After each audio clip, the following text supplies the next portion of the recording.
Hati ang opinyon ng mga lumahok sa unang public consultation ng Kamara tungkol sa kontrobersyal na anti-political dynasty bill. Para sa detalye, live na magbabalita si Mobile Journal, Amy Atienza. Amy, saan ginagawa ang unang public consultation at ano ang sabi nga ng mga kapatid natin dyan? Cheryl, dito sa Carmona, Cavite, unang ginawa ang public consultation ng House Suffrage and Electoral Reforms tungkol nga sa panukalang ipinagbabawal ang political dynasty. Kanya-kanya ngang opinyon ang mga residente sa usapin. Base sa personal kong obserbasyon, Cheryl, marami ang tutol dahil naniniwala raw na mas epektibo kung kaanak ang papalit at magpapatuloy ng mga hindi natapos na proyekto ng kanilang mga kamag-anak.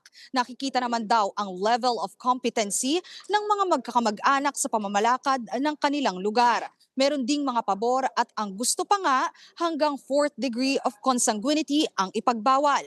Nawawalan daw kasi ng pagkakataon na makapaglingkod ang mga qualified na kandidato dahil sa mga dinastiya.